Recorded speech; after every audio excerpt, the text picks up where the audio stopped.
I want to talk a little bit about myth busting in today's episode. I'm up in the studio instead of down on the chair doing my monologue. I've come up here. There's always a slightly different feel when I'm up in the studio than when I'm downstairs. I don't know if you've noticed that, but I go up here into this studio as well as to interview the lovely guests, but also so that I can access the internet and bring things to you, which I think. So today, myth busting. Are there myths that we can bust? Yep, I definitely think there are. But what are these myths? Well, the first one, of course, is that the medical intervention is actually not something that we really need, that our immune system is far, far stronger than all of that. And we certainly don't need anybody sticking a needle into us and pumping us full of all sorts of venin. Not me, matey, thank you. So why is it that people still do that? I'm indebted to Tony, who I think it must have been him out and about wherever he is. And he said, "Do you know what, Richard? The message is not getting through." And he took this picture here of people lining up, ladies and gentlemen, to get their you-know-whats. And it's very, very sad to see. Why? Why is it not that we are struggling, all of us, to get our message through, but clearly we're just not getting it through? But we can't save all the people all of the time. So I think that's something that we have to get our minds around, that we are going to lose a few, those who are so entrenched in letting the government and the powers that be, the dark forces and authority rule their lives. And it's not really their fault. They've had such a big psyop done on them. They've been such good citizens, members of the community, members of society. I'm not really a member of society because I'm a sovereign being. This is how I like to think of myself. Free from all of that binding chains. But people do like to be a member of society and all chained up. Anyway, so that's one myth. But the other myth that I really want to focus on, because so much, is it not, at the moment, these things that the government want to push on us, and we don't have to accept them, I feel, if we just simply say no, is predicated on this nonsense, this myth of man-made global warming. Why are people believing it?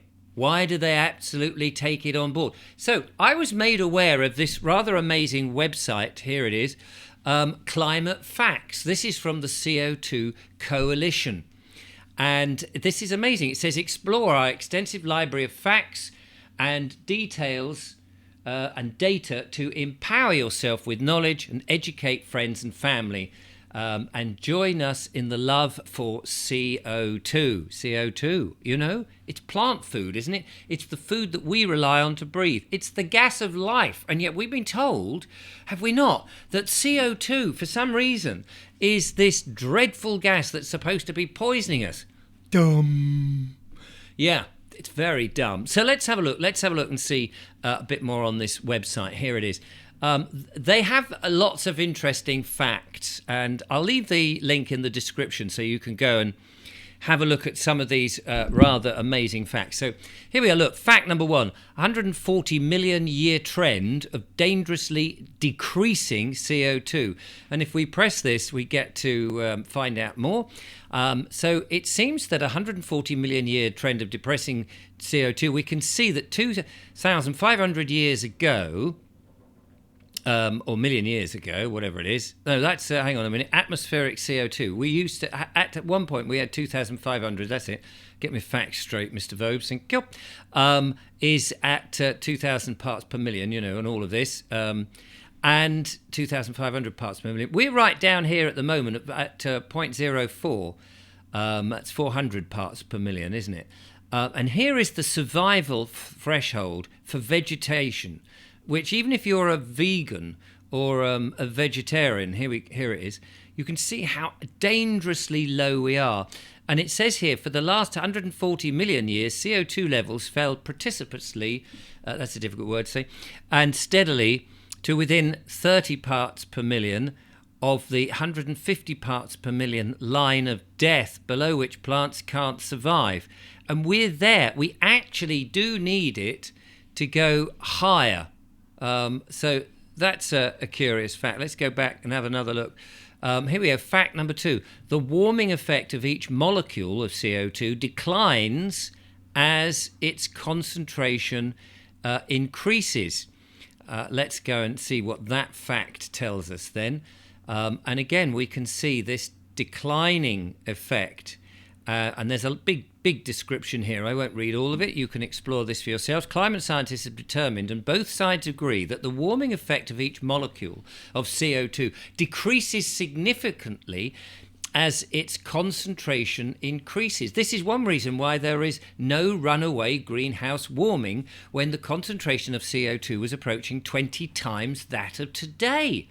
This inconvenient fact, important though it is kept very well hidden and is rarely mentioned, for it undermines the theory of future catastrophic climate change. Diminishing returns apply. Fascinating. How about that? Let's have a look at a few more headlines of these facts, just to give you a taster, and then, go and have a look at it. And if you've got people who are telling you, oh yeah, climate change, it's all there, we're all going to be doomed. Greta, pay attention, thank you, because this is very important. You can show these to your friends and family and see what they say. What other ones have we got here? Of course, I mentioned this earlier. First and foremost, CO2 is plant food, absolutely. In the last 4 glacier advances, the CO2 level was dangerously low. CO2 emissions began accelerating in the mid-20th century. So what does that mean? CO2 emissions began accelerating. Let's go and have a quick look at that one.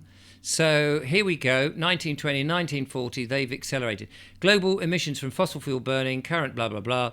But what does it say? Global man-made CO2 emissions began accelerating in the post-War II economic boom and continually increasing today. If CO2 is the primary factor giving a warming planet, we should see indications of an acceleration of warming beginning in that period and continuing today. So we should see, look, from here, we should have seen it ages ago, from the 1960s right up to here. We should have seen this huge steep, but we don't. We're only recently being told, oh, this is the era of what is it, global boiling. And yet, no matter how many fires they start, no matter how many houses they crush with their direct energy weapons, no matter how much they try and convince us by pretending that there's global warming and trying to ignite, if you don't mind the metaphor, the myth, we can see that this should have happened ages, not today, not this year, not last year, but for years, decades this should have been, and yet we don't see the evidence of that. It's absolutely fascinating stuff.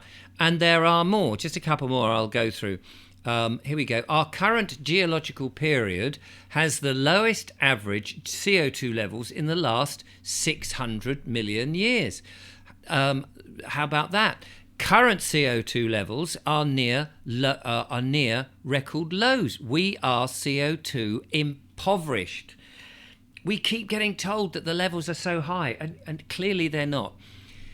More CO2 means more plant growth. Well, obviously, CO2 helps to feed more worldwide populations. Yep. And let's just do on this last one. Modern warming began more than 300 years ago. So it strikes me that so much is on this myth that man-made global, it's our fault. It's all our fault. It's not our fault. In fact, what we're doing is probably better. So let us burn our wood-burning stoves and all of that. Yes, we want clean air. I don't think anybody is against having clean air, clean water, clean environment, stop the pollution. Happy to explore that. But look at what people have been doing. I mean, the oil industry in terms of petrol and diesel have been cleaning up their act for ages.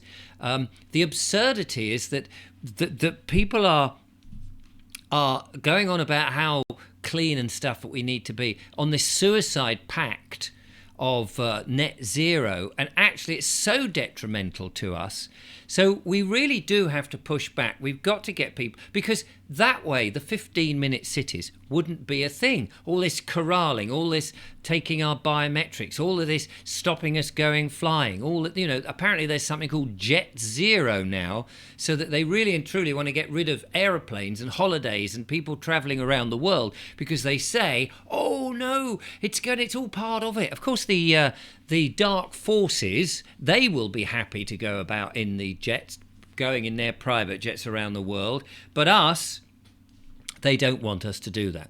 So we're going to push back, say no, we don't need this. Thank you very much, very kind of you to offer, but I disagree with you. Actually, no thank you. We're not acquiescing. We rebut everything. We're not going to remain silent. We're just going to say no, we don't need this. Global warming, man-made global warming, is not anything to worry about. Very kind of you, but we don't need it.